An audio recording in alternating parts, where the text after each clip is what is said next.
Oh, I'm excited. Oh, We're back. we are back. Nice. Oh, it's the podcast. You've got to do your intro. Oh yes, totally. Yes, I'm going to intro. Right, I've sent you the list of games there. That we'll be talking about later on. Just so Yep. you've got them to hand. Wonderful. Also, the reason I've stopped is because Sport Northern Ireland has just posted up what do you call it? A pathway to a pathway of restrictions to from the outdoor sport. So, in the Let's. interest of professionalism, I'm going to do the pod, but I am saving that to read later. Yeah. Okay. Indeed. Okay. So for the pod this year, I obviously last year I changed it from the year before, and I'm going to try and change it up a wee bit this year. This is a bit of a standalone episode. Like I'm not following a particular script as such as we would do with the other ones, and I don't really want to talk too much about week one's games. TLDR, Giants and Cowboys are 3 each all time, and James Cameron threw for like 1 billion yards, and it was week 2. And also, yeah, Yeah. he annihilated the Bears. But if you want to listen to me talk about how bad the Bears are, there's like 14 podcasts from last year.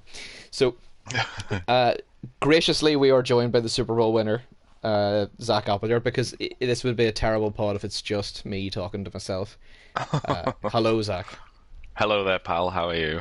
I am grand. Has the hangover left you yet of the Super Bowl? Are you Coppus Mentis again? Certainly, yeah. I am now, but it did take a while. I was definitely basking in a glow.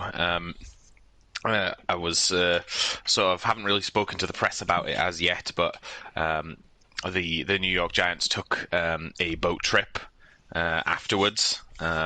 We went to Miami and we traced the same route as the cursed boat trip in the last time the Giants reached the playoffs.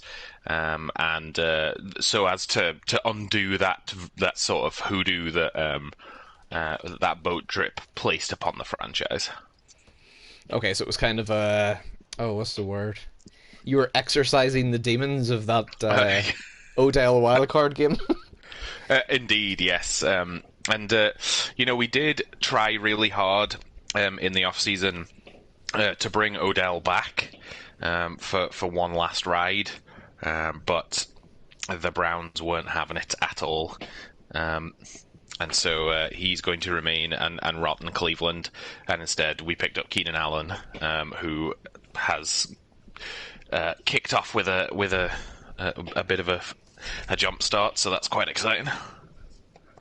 Absolutely. I'll circle back around to Keenan Allen later because Adam's asking about winners and losers of the off season, and I struggle to see where the Giants lost at all in the off season. I think you got a load of additions that I really like. So, anything other than the boat trip? Any mad or wild stories from players? Of course, we knighted Saquon Barkley. The Barkley and the O-line, went out and they themselves went ahead and had their own little party because let's be perfectly real, like without that combination of folks. And it was a nice send-off for Kevin Zeitler as well. He knew that the Super Bowl was the last game he was going to play for the Giants. So it was a nice little send-off for Kevin Zeitler. We took the running backs as well. Larry Roundtree got to go because, let's be fair, he also played a part. The fruit so we took pastel. the running backs. The fruit pastel, yeah, indeed. So he got to play a part, and the running backs in the line went out for their own special thing. And now we refer to Saquon as Sir Quads. Sir Quads.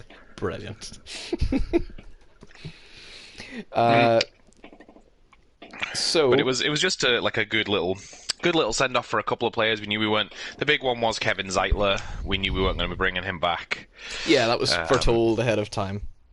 Yeah, he's really the only big piece that walked away.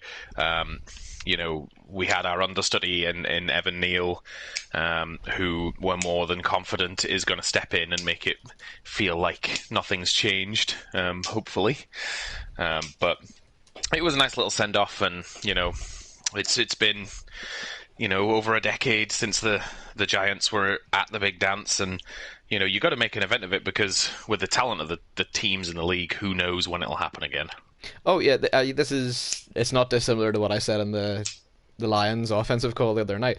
There is so much talent in this CFM that you won the Super Bowl last year, Hmm. and there's a chance that you don't get back to the NFC title game, or 100%. certainly there's a chance. There's more of a chance that you don't get back to the Super Bowl.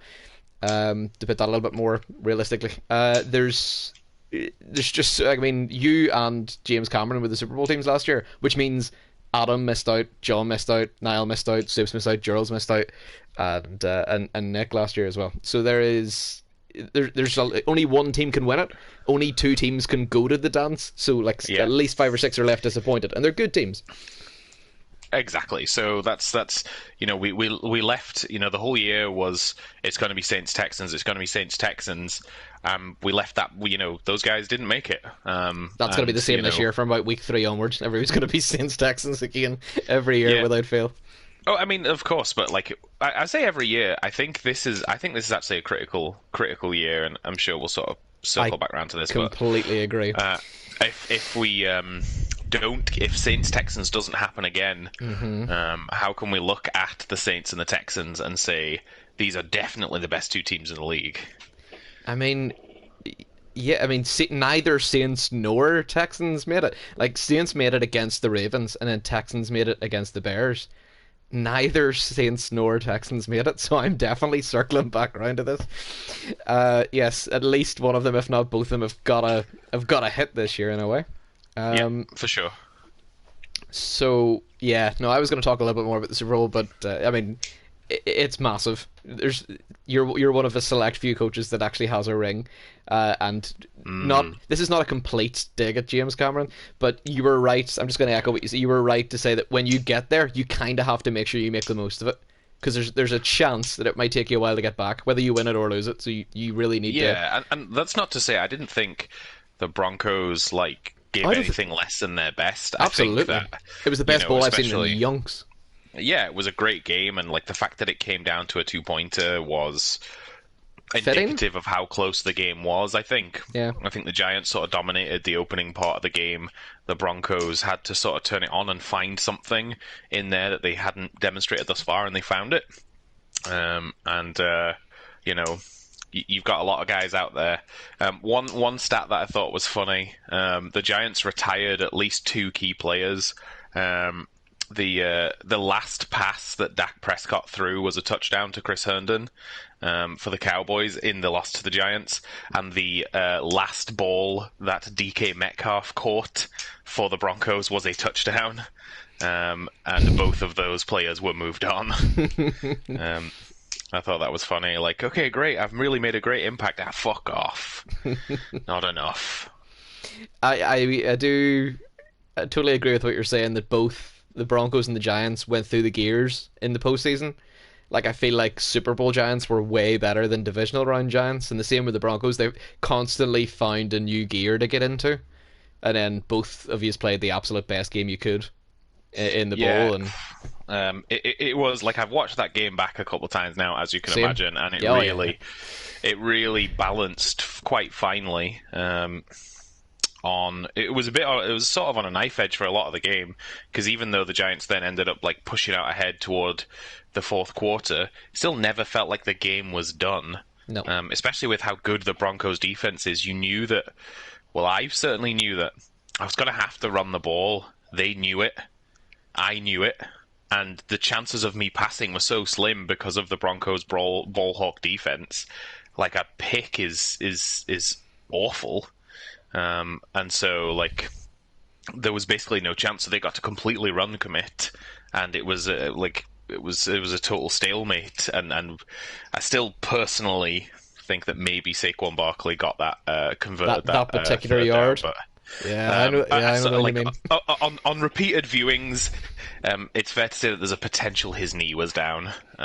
But yeah, I think it was very close. In terms of the bowl, before I move off the bowl, I want to give you one last lavishing of praise. I think that I want to praise your mental fortitude at the end of the game for committing to the run, because you know that you have to run it, and you know they're going to commit 10 people to stop the run, it's very easy to go, well, pass, because they don't think, they're not going to expect a pass. And I think that's what that caught James Cameron the year before in the title game Yeah. against John. We always laugh about the slant. You're thinking about the slant, yeah. But it's a big moment. Like he's throwing the slant, and there are guys like Doug Peterson and Frank Reich. There are guys out there, mostly from that Eagles Super Bowl winning roster, who will sit there and go, "Yeah, no, I totally get the percentages of why he's passing the ball there." It takes so much mental strength to go, "I'm going to run it. I've said I'm going to run it. The front is okay for a run. I know there's 10 people in it, but I'm not passing it because of what could happen with a pass. We have the lead. I trust my defense. We're going to run it. We've got Saquon Barkley. We're not going to get stuffed for a loss of 4 or 5. Yeah, you know what I mean? exactly. He just doesn't like. You got to trust your guy, and I mean, Yeah. I still feel like there's a possibility that he even did get the job done. You've got to trust your guy. Saquon Barkley, like he is the best back in the league. I don't think there's any arguments about it anymore. Like I know that Alvin Kamara beat him to the rush yards this year, but Barkley dominated the postseason, like dominated the postseason. And so like I don't think there's any argument, really. So it's 3rd and 4, and you go, well, I'm going to run with Saquon Barkley. Yeah, for sure. I think I would have done that. Even if it wasn't the Super Bowl, probably would have still run with Barkley. I'm a massive Alvin Kamara fan, and I don't want the chat to explode now. But if you tell me that I can pick any back in the league and we're running par 0, I'm going to pick Barkley. Like, I mean, the thing is, like Alvin Kamara, and the thing is that Kamara does that Barkley doesn't do is that he's much more of a feature in the passing game. Like this week, Barkley caught 1 pass for 12 yards. which is like a career high. Yeah, maybe, yeah. It tends to be like his, he'll catch a pass every other game or something like that. Whereas Kamara, like Barkley will walk out there with like 130, walk out the game with 130 yards and a touchdown, but Alvin Kamara will walk out the game with similar yardage, but will also have 60 plus yards receiving on a wheel or on a screen of some description. So like realistically, if you compare the two players, like I think if you just want him to run the ball, you're picking Saquon Barkley. If you want a like modern back, then chances are you might go for Alvin Kamara. Yeah, no, I get that. He's certainly more of a modern back, and I hesitate on using the term modern back because I don't want it to feel like Saquon Barkley is some sort of outdated monstrosity, No. But I get what you mean. He doesn't really. If Saquon Barkley, if the ball is snapped, the chances are you don't really have to cover whatever Barkley's doing. There's a couple of routes where he is like read number 2 or 3, but really you don't. If you don't cover Barkley, he's unlikely to burn you for it. Whereas if you don't cover Alvin Kamara, he's likely to burn you. Yes, no, I think that's fair. So, gonna go off on a slight tangent here and cover a topic that I'm worried is gonna make my phone explode in the group chat. For anybody that's following the NFL, we know that Deshaun Watson is embroiled in an ongoing civil case. Yeah. I don't want to get too much into the details of, but it does certainly beg the question. He could go down a path of, we get to the draft, he's not traded before the draft, he's not traded during the draft, we get to the backside of the draft, and he's still with the Texans. Yeah. They're paying Tyrod Taylor $12.5 million. That's a hell of a contract for a backup quarterback. I feel like they're backup contract, quarterback in the NFL right now. They're gearing up to use Tyrod Taylor, I think, in some form or capacity. Deshaun Watson could then go on a commissioner's exempt list, or he could face prison time potentially, depending on how deep down the rabbit hole this case goes.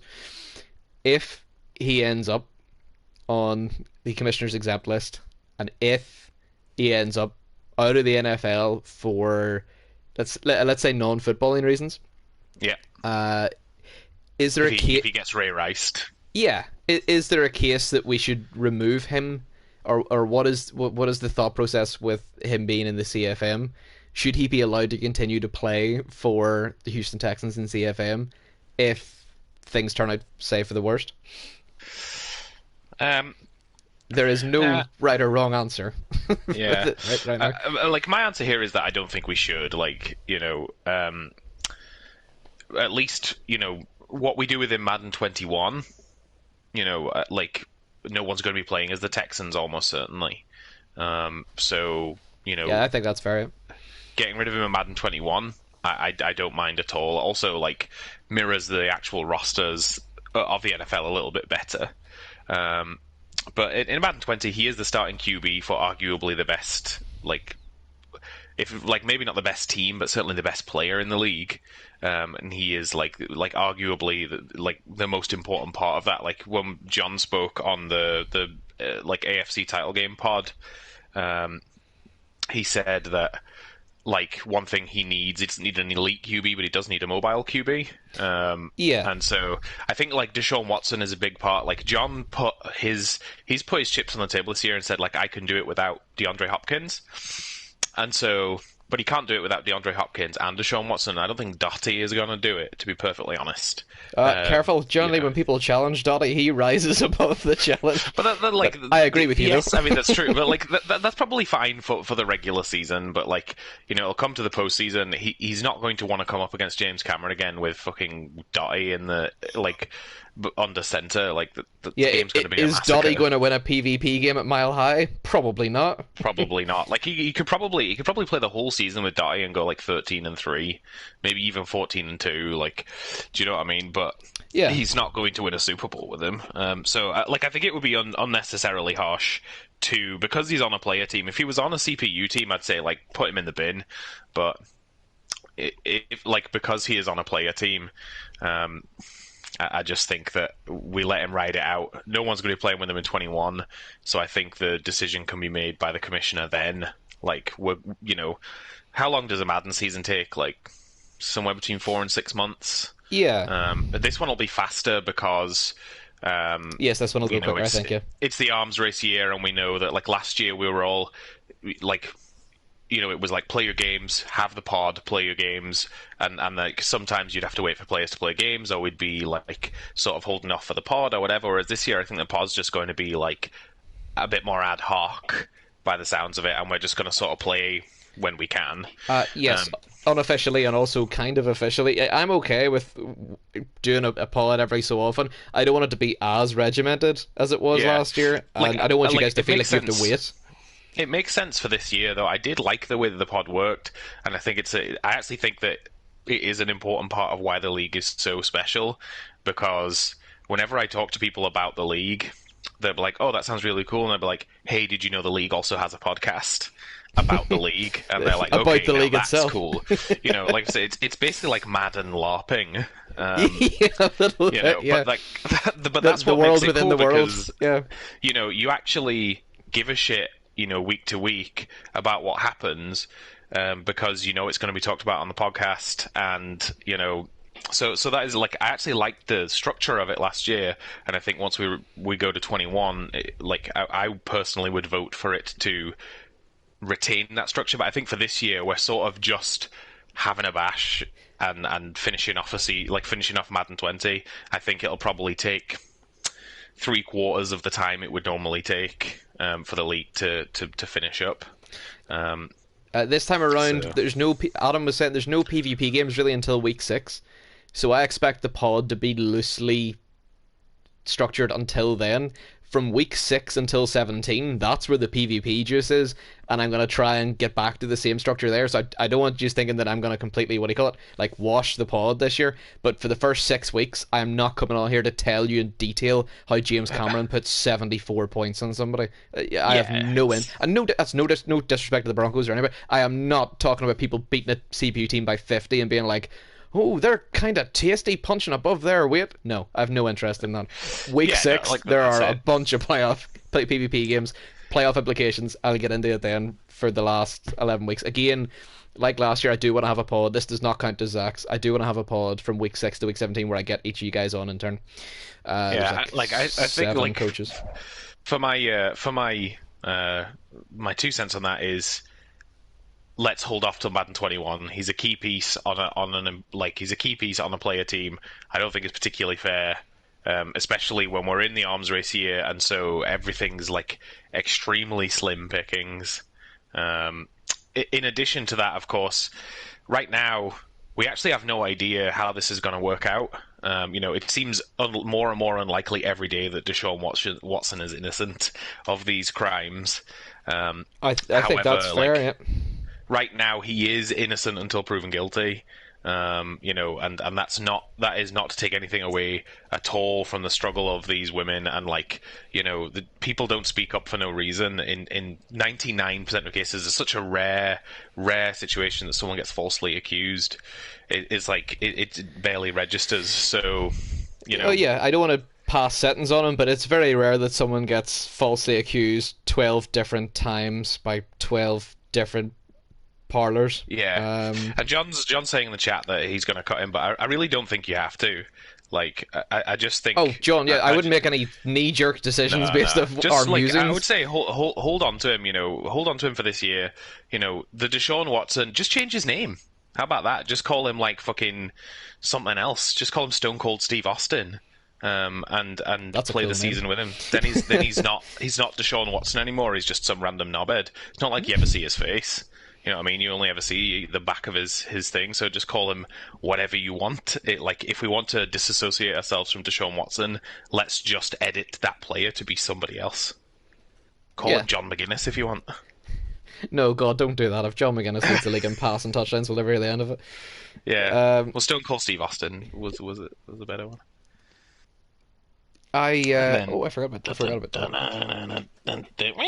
Oh my God, entrance musics. I have so many ideas for next year. So I want to talk about the off season a little bit before I then wrap up and talk about the coming season. So, in terms of acquisitions and people let go, there are really two teams you need to talk about, and we're going to talk about them at length. That's the Bears and the Broncos, who, Mhm. and I don't even have extensive lists. They're just like top guys. I have the Bears with 6 acquisitions and 4 people leaving the building. Denver made Mhm. 5 big acquisitions and let 2 relatively big players go. So I'll talk about everybody else first of all. Arizona added McCole Hardman, and that's basically all I have to say. I don't Yeah. know. They lost Chandler Jones for a shoulder To tear. injury, right? Yeah. Yeah.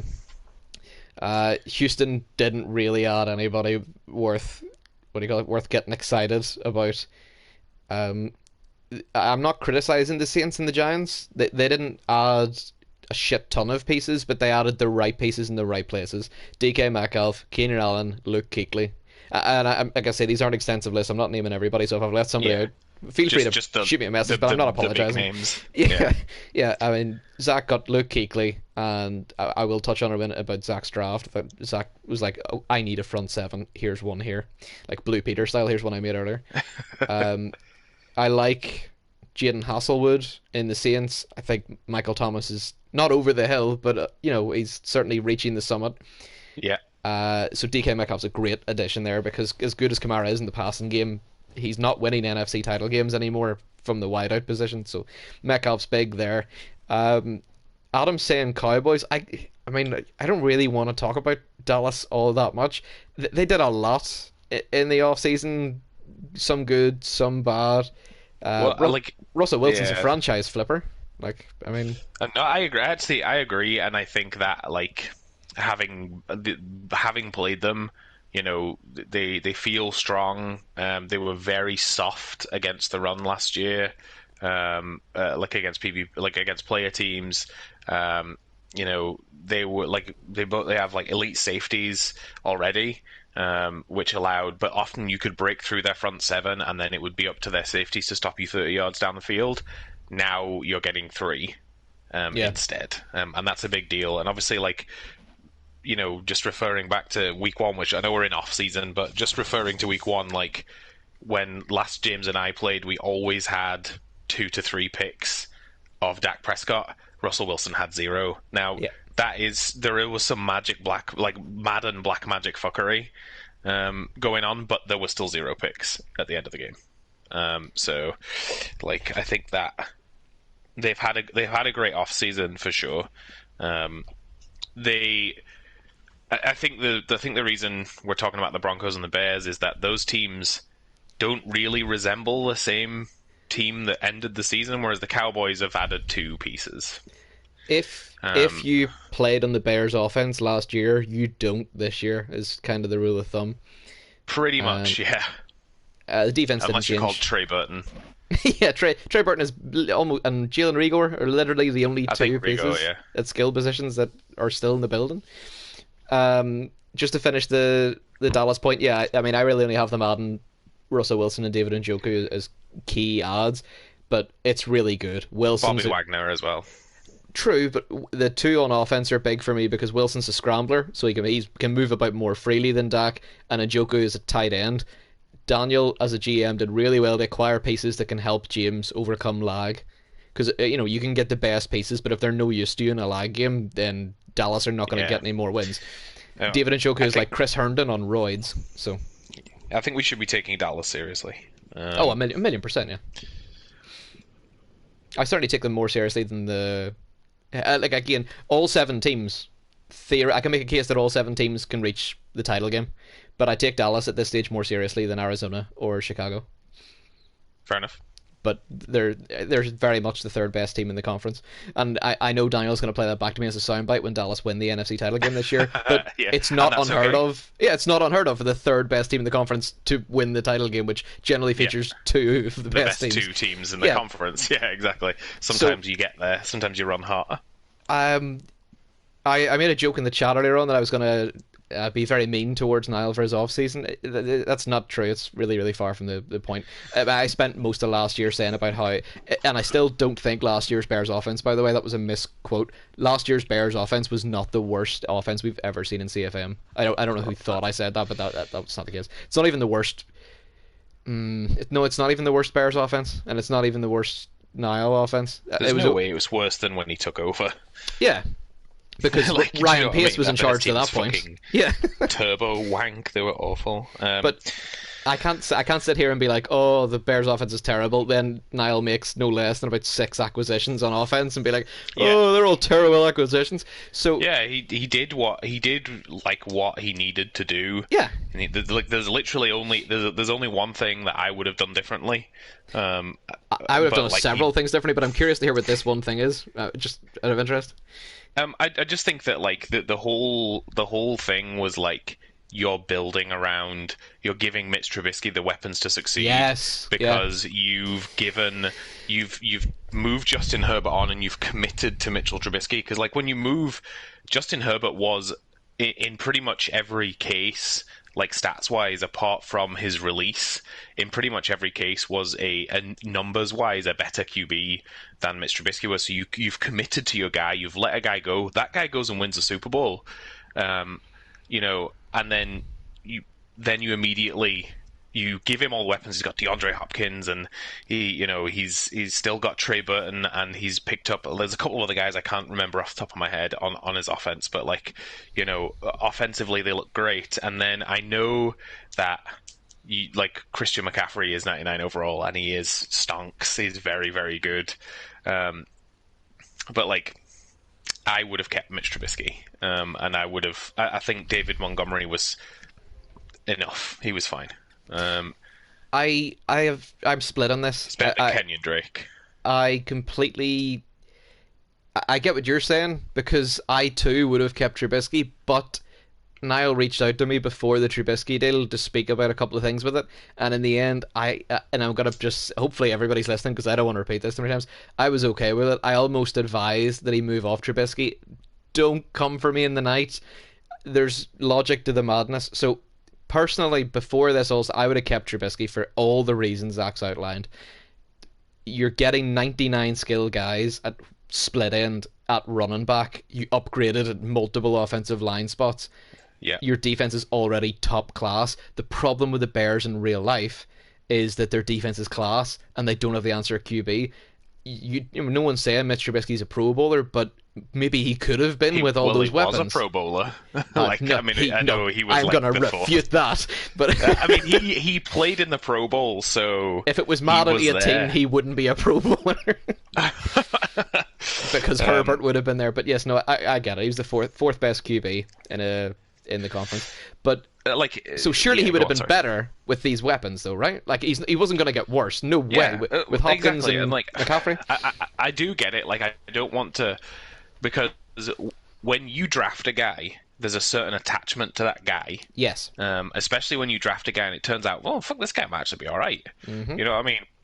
So there's a certain attachment to that guy. And I think that Niall, like, he's between a rock and a hard place because, like, it's when you commit to a guy and deal the other guy, and then that other guy goes and wins a Super Bowl. You know, Yes. you look a bit eggy on the facey. But he could never have predicted that Justin Herbert would go and win a Super Bowl, and him playing Justin Herbert probably wouldn't have got to a Super Bowl. So I don't actually look back at that deal now. Like, obviously, you look back at it now and be like, a third-round pick, that was crazy. Like, Yeah, but he got something instead of him just sitting on the bench, knobbing about, doing nothing. yeah, because if we said to Niall, if you send Herbert to the Giants, he'll win a bowl. Does he send Herbert to the Giants? Probably not. But in keeping him, he probably doesn't play him, and if he does play him, he probably doesn't win with him. So yeah, it wasn't I mean, it's easy for us to blow it up when we're talking about it, but it's not the worst deal because he wasn't doing anything for the Bears. It looks bad. For the Giants, it's a fucking great deal. Yeah, exactly. But like, I don't think, when Niall was talking about it in the games in the postseason, he's like, I think it's a win-win deal. I know it's easy to look at that and be like, how could it possibly be? But actually, to some extent, agree with that. And so he's moved on from his QB. He's kept his guy. His guy didn't do it for him. He lost in the wild card, I want to say, or no, he lost in the divisional round. yeah, And so I'm not going to look at that and be like, I could never have made that decision, because I easily could have been like, you know what, I'm going to play my guy. This is the year. I'm going to trust the guy that I've drafted. Mitch Trubisky pulls a ton of hate, and I'm going to move him on. I'm going to use him as part of a deal to pick up Christian McCaffrey. And I think the first week, again, I know we're still talking about in the off season, but like the first week looked rough. But I think that was probably the biggest trial by fire you could have. In the game right now, you're trying to reinvent your offense completely, and your brand new offense that you're still working out the tweaks in, you don't know the rhythm of, comes up against the defensive powerhouse in the CFM, and you get slapped about for most of the game. Oh, the Bears are 0-1, but they could go 13-3. Right. Well, that's the thing, though. Like, if they play that game in week 10, it doesn't look like that, I don't think. DeAndre Hopkins looked great. Christian McCaffrey had a rough day, but you've got to. You can see there was a plan with McCaffrey, though. They couldn't execute it, but it's week 1. But there was definitely a plan. You've got to, it takes a while to get used to, how to shoot the gap or how to abandon your gap when you're playing, because most of Niall's runs last year were inside the tackles and sometimes even inside the guards. They were 1 and 3 runs. Yeah. Now he's trying to run 7 and 9 runs. Mm-hmm. And that's a whole different discipline. And it takes a while to get good at it. That's why I spend so much time in practice mode. It sounds stupid, but actually running outside zone with Saquon Barkley and just being knowing when to bounce it out, and knowing when to cut it inside, knowing when to follow the route and trust the blocks. You've got to get into the rhythm with it. And so week 1 is such a hard time to show up and try something new against a Super Bowl team. It's not just running the ball. There is an art to a difference between dives and outside zone, for example. They're two extremes, but 100%. But that's basically what he's trying to do. Christian McCaffrey is an outside zone guy, like Alvin Kamara, like Travis Etienne, like Saquon Barkley. Yes. And it makes sense to try and make a move for those guys, because those guys are tearing the league up. Yeah. So why wouldn't you want one of those guys? And I'm going to go get the one that has the best. I'm going to go get the best one. I'm not saying that I teased it in the group the other day. I'm not saying McCaffrey's necessarily going to be a top 3 rusher. I don't think that's the Bears' plan, to have him as a top 3 rusher in the league. But if I said to you the Bears are going to have a top 3 rusher along with Kamara and Barkley in whatever order, if I said it was David Montgomery or it was Tariq Cohen, you would laugh me in the face. But if it's Christian McCaffrey, maybe it is. Yeah, right? That's it. I think that when his competition is Zeke and uh, Kenyon Drake. I mean, Zeke walked out of the Cowboys game with like until the fourth quarter when they were running the game out -1 yards. So like, and Zeke doesn't really take part in the passing game either. So I think he has a good chance to be a top 3 running back, which is much better than where he was. He's also going to be featuring in the passing game as he was against the Broncos. I think that Christian McCaffrey is going to be the Bears' Alvin Kamara. He just needs a bit of time to get used to it. It's new. It's all new. Yeah, there's just a lot to figure out, and it's a weird time in the arms race. Let's just go for it this year with all these pieces to try and figure out outside zone RPO and also trying to take the top off of defense with DeAndre Hopkins, because they're not conducive. They don't work together. At some point, he's going to have to stick with one of them. But, I mean, the reason that I was okay with him moving off Mitch, and when push came to shove, when he was doing the deal, I advised that it was it was a decent enough decision to move off Mitch, is it's very much expected that Niall will continue with the Chicago Bears in 2021. So he gets to stick with his man. So he keeps Caleb Williams because he can't keep Mitch.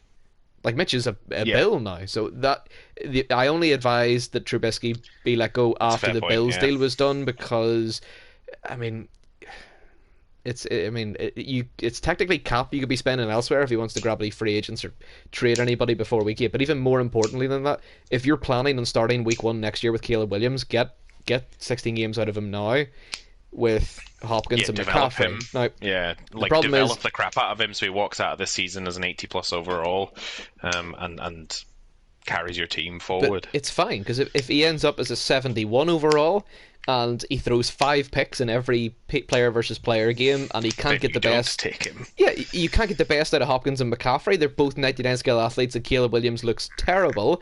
Then you don't have to pay anything, and just go to a different team. No, Andy, you can move, but Andy Dalton is waiting right there, and presumably you'll have a decent enough draft pick with 1 year of him. So if he is choosing to stay at the Bears and it doesn't work out, the floor is high enough. Like, if it busts, I mean, if Caleb Williams doesn't work out, there's an element of us thinking now that Niall just can't get the QB right. And that's fine. See, as a head coach, I know it's a big QB is a big deal, but if your one thing is can't get the quarterback right, then there's so much less work that you have to do elsewhere. You just need to get the quarterback right. No one's worried about Niall's defense. Who's got the worst defense in the league? Maybe the Jets. Maybe, I don't know. But whoever Niall goes to, the defense is turned around instantly. Or if he stays with the Bears, they're class. This is why the Bears have always been a really weird fit for him. I said this when he left the Texans to go there. They have an elite defense. If you talk to Bears fans in Chicago, they know all the names of their linebackers dating back to the 50s, but they don't know the names of their quarterbacks because they don't care about them. It's a quarterback void. It made no sense for Niall to go there because it played very much to his strengths, and his defense has been top 3 every year he's been there, but that doesn't equate to wins because he can't get the offense right, and it's a team that's offensively inept anyway, historically. And what about the Broncos? I've only... Yeah, despite the additions, I already have blinding shock to discuss the Broncos. They got rid of Matt Breida, which is okay when you're replacing him with Derrick Henry. They brought in Derrick Henry, Stephon Gilmore, J.J. Watt. I mean, I'm not going to criticize it because this is the arms race year, and James Cameron seems to be the one that was like, right, fuck it. If this is an arms race year, I'm going to spend every cent of cap that we have on only 99 guys. I mean, if you can get them all in the field. He's got Henry. He's got a really handy offensive line. He's added KJ Hamler. He's got 3 capable wideouts. Your man Garrett Wilson. He added JJ Watt and Jawan Bentley, who are both really top tier defenders from the Patriots. He added Stephon Gilmore, who I think was still the Patriots. So he's got Gilmore. His other corners are there: Carlton Davis and Trayvon Diggs. Yeah, he's still got Fingers and Simmons. It's a ridiculous... It's like a Pro Bowl team. He's the only roster out of the 32 teams that I think is a complete Pro Bowl team from top to bottom. Outside 100%. Of maybe the receiver, because Noah Fant and ETN still there. Outside of the low down receiver depth, I don't think that there's a weakness in the roster anywhere. No, It's no James surprise Cameron that he is steamrolled somebody, and yeah, no surprise that he's yeah, in week one. There's no teething period with all these new players. He's hit the ground running. That's not an yeah. He's accident. playing the same scheme. Yeah, It's and like yeah, he's just playing better players in it. a million percent. Um, He's my I pick. think He's my unofficial pick for the one seed in the AFC. I don't think that Houston are gonna be the one seed again for the second year in a row. That the Denver team's ridiculous, absolutely ridiculous. I'm going to take it a step further and say that James is going to win the Super Bowl this year. That's not a stretch. Like I don't think it's a stretch. It's a step. It's a slight step further than where you went, but I don't think it's a stretch. No, Because I almost said it myself. He's basically like, look at his trajectory. He's gone title game, like narrow title game loss, narrow Super Bowl loss. Yeah, there's only massively one more stacked team, stone to like, overturn, and this is the best exactly. team. It's the best team. It's the best team in the league. And James like plays at an elite level and understands how the game works. If I was to make an early prediction, then it would be that from the NFC. I don't know yet, but I from literally the have AFC, no idea. again, like, see, if James was living in Belfast, I would say it would be the James Squared Bowl. And I still think that's possible. But I don't right want now, to I find it hard to. I don't want to downplay anybody in the NFC. I feel like all 5 teams are eligible title game entrants. Oh, 100%. Honestly, even Stoops. Believe me when I say. I would call it right. Like, I would be calling the James Squared Bowl right now if James were living in Belfast, because I think that would give him enough of an advantage to be there. Other than that, I don't know who's coming from the NFC, because, like you say, I think that there is. We don't know how these teams are going to grow. We don't know how they're going to collapse. We don't know. These teams look very different in a lot of places, so who knows? This is going to get me so much hate on the chat, and to be honest, 40% of these pods is me trying to accumulate hate because I feed on it like an energy source.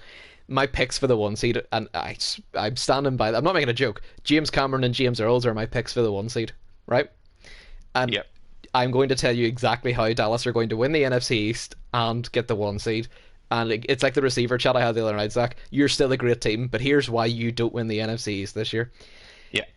You have 4 player games, and 3 of them are on the road, which is a big deal when you're on the road at Chicago. I've already lost one. No, you have 5 player games. You've lost the first one. You've 4 still to go. James Earls has played 1 and won 1. He has 2 still to go. So James Earls' PvP games are against Stoops at home and against the Giants at home in week 17. Yeah. That game is fucking huge. Whereas you play Adam in week 6, and you play Stoops immediately afterwards, who's a whirling dervish. Yeah. You've got Niall, who's no pushover and pushed you all the way last year in week 13, and then again you've got that Dallas closer. So no, it looks a lot like last year. I actually think that if you look at it, the 2 teams are very close in the NFC East. We're 3-3 all time in PvP. We're very close. Last year, the Giants went 15-1 because they won all their PvP games. Well, they didn't win all of them, but they won the majority of their PvP games. And Dallas lost to the Giants twice and lost to the Saints. Oh, I have you finishing second in the NFC East at 13-3. Oh, yeah. I think you're going to be the best joint best 5 seed ever. Yeah.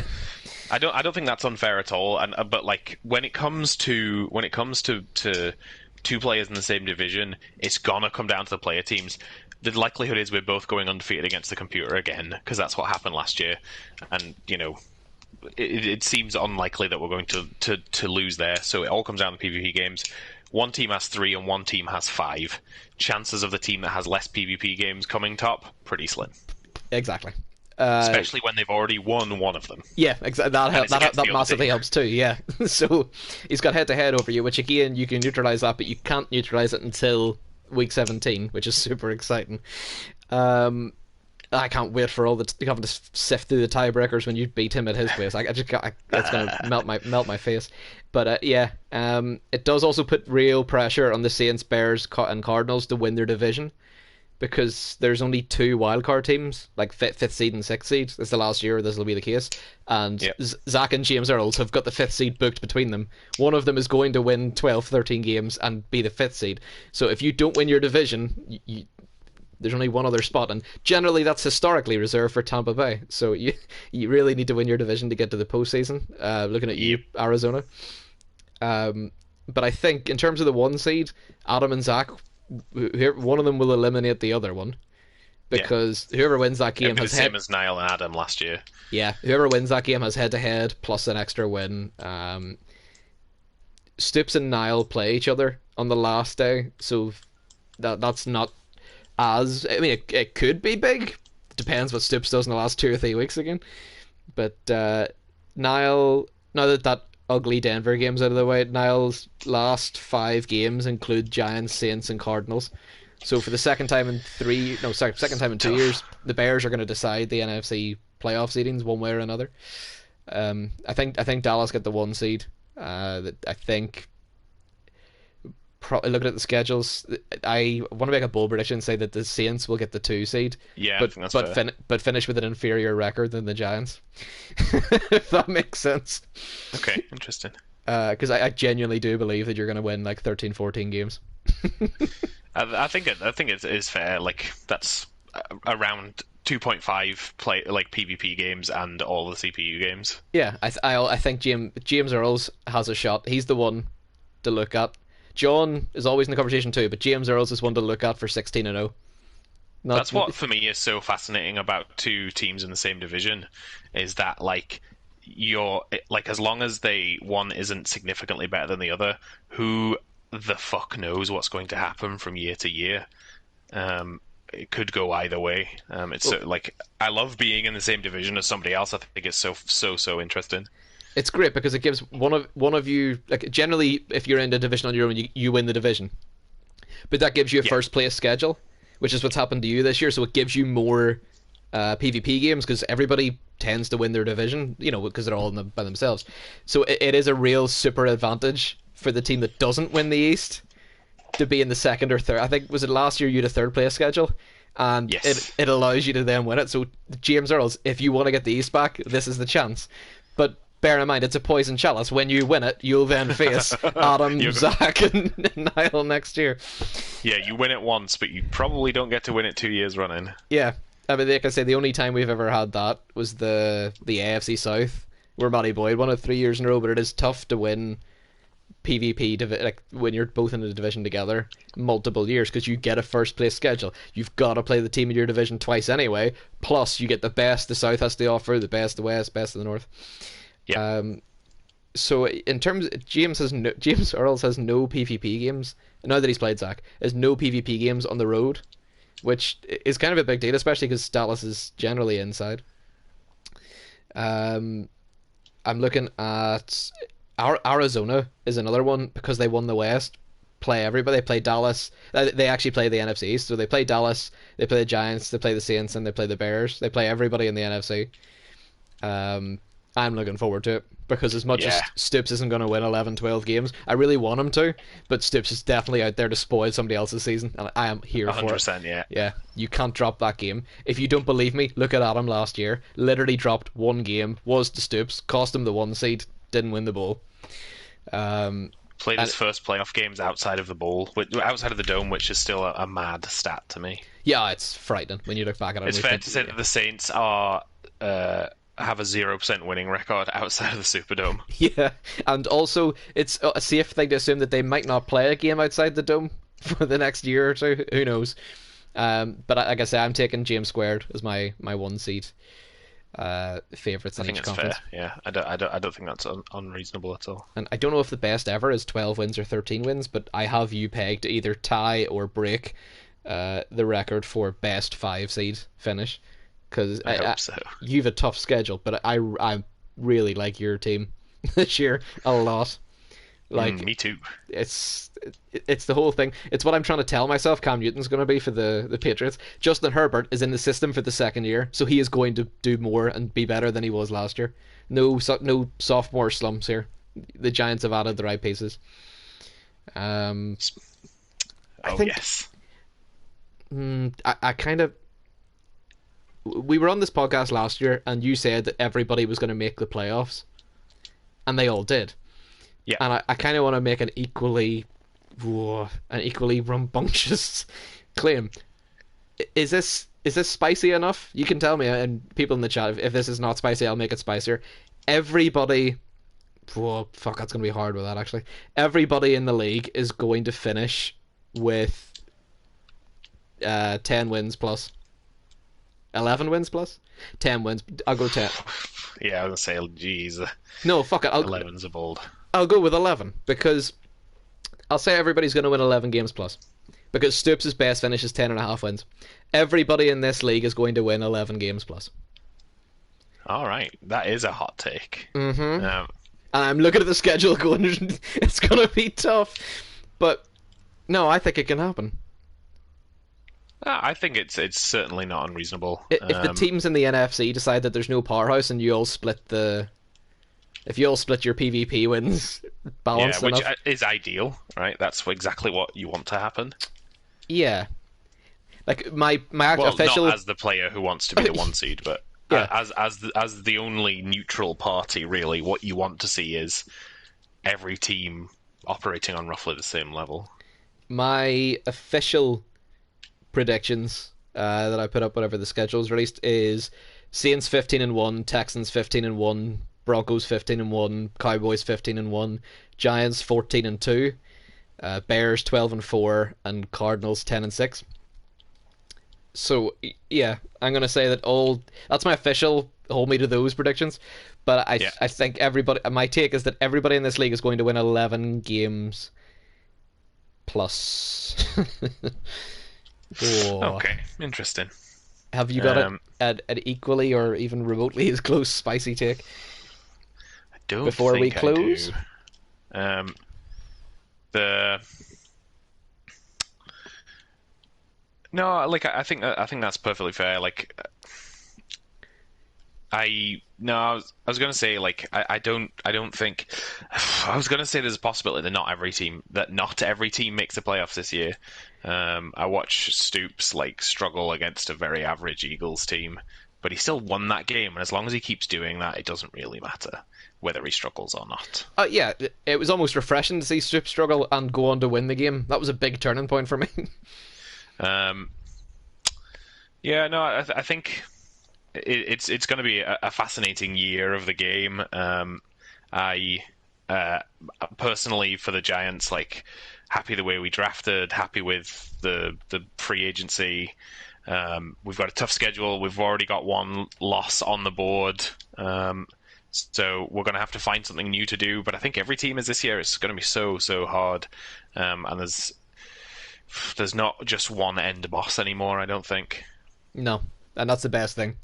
We almost birthed two new bosses out of the Super Bowl last year. Two teams that people don't want to play. Yeah, for sure. And that's where you want to be. Like, realistically now, I think there's like 5 teams off the bat that you don't want to play, and potentially and then obviously Niall week 1 had a tough time, but that will not last forever, and he's going to start to figure out how to use his guys. And Stoops, you don't want to play anyway, so is there really anybody in the league that you see on a PvP roster, like a PvP game, and be like sick? Not Yeah, really. Stoops could be on a 6. It has been on a 5 or 6 game losing streak, and then goes around and And then beats you. come in and fucking and you're like, nod oh, you, and you're like, shite. sick. It's so Football Manager. Yeah, that's his first Bottom of goal the of the league, season. haven't Of course it is. Yeah. But no, I think I did try in this off season to. I tried initially to offload Leonard Williams because he costs me a lot of money. But then I looked at my front 7 and was like, these guys are pretty good. Maybe I'll just keep him. I'm trying to think. It might not actually be the spiciest. I'm thinking every team wins 11 plus games. Last year, Dallas won 12 and Arizona won 9. So Yeah. and Chicago won 13. Everybody else is well clear of it. But I still think it's spicy enough because this year is different to last in that all your rosters are class, and the PvP games you all have like 4 or 5. Like I mean, a lot of people have a lot of PvP games. I don't think anybody has. Only James Cameron has 2. Yeah. And oh no, both Which the is, both the AFC teams only have 2, but that's fine. They're both going to win 15 games anyway. yeah, their division doesn't matter until Yeah. the Super Bowl. Yeah. Well, So until the title game, loose basically. scheduling for the podcast that I have here, subject to change. I plan to have Adam on in week 4, because that's his bye week, and we can recap the first 3 weeks or so. I'll bring back the third 3 word game and all the lovely trimmings that come with that.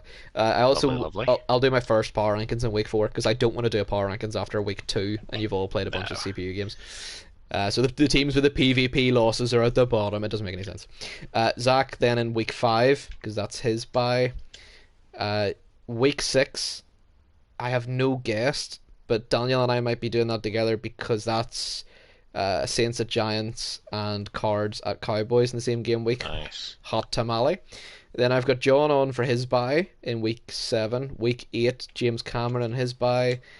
Week 9, Gerald's off his bye. Week 10, Niall will be on his bye, and then Stoops week 11 off his bye. And then weeks 12 through 17 we'll be talking playoffs and shit. Hell yeah.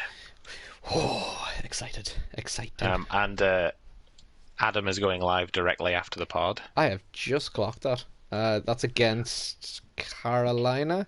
Oh, sweet. Trubisky. Yay. Did Trubisky go to Carolina? I'm pretty sure he did.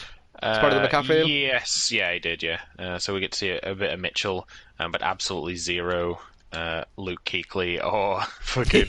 Yeah. That team's been absolutely raided. Like, the Panthers got absolutely raided in this offseason. Like, David Tepper sitting in the all war of room it. like, oh, sweet, so we've got all these picks for next year. Brilliant. What do you mean we're going to Madden 21? What do we give them all away for? There's also they lost like that linebacking core that was like Luke Kuechly, Ben Gideon is just completely gone. Ben Gideon hit free agency. And, It is going to be some watch Luke- anyway. Yeah, I think he's gonna knob them. Saints by about 112. Is Mitch Trubisky even going to be starting though? Because they do still have Teddy Bridgewater. Christ. It's a die roll there, I suppose. Yeah, it's are they going to be playing Mitch Trubisky or Teddy B or Josh Rosen just to really mix it up? Oh, I forgot they had a quarterback need, so they acquired every single quarterback. Yeah. I traded them a quarterback and a center, and they were like, I think we'll take another quarterback, because the quarterback we got from the Giants was wank. Surprised that Don Jones didn't end up there as well. Fuck, he just goes anyway. Maybe I'll bring him back. No, I've So got it's like Kirk Cousins now. he has to land with you at some point because he's been on like 7 different rosters since leaving you last year. No, like I traded him to the Patriots for a center, and then they just fucked him off. He was on James Cameron's team for a hot minute. Yeah, literally a hot minute. Yeah, yeah. I think he played for like 3 teams last year, and I think he's already on his 2nd or 3rd team this year. He just it's the NFL's bike. So, Daniel. Adam, yeah, if you're wanting to go ready, go live now. That is the end of the first pod. I gotta say, first of all, thanks to Zakk for coming on. That would have been Thanks for having me. It was almost a chore without you. But it's refreshing to be back, and let's absolutely blast through, churn a load of CPU games out, and then get into the nitty gritty, and I can tell you who's shite and who's great. So Yep, I might even go directly after Adam. don't you tease me. Don't you do that. Who have you got? Miami. Welcome to yes. Miami, bitch. Yeah, sweet. Good. Yeah, Right. sweet. Yeah, I'm gonna smash them. Okay. Thanks for coming on, guys. Bye bye.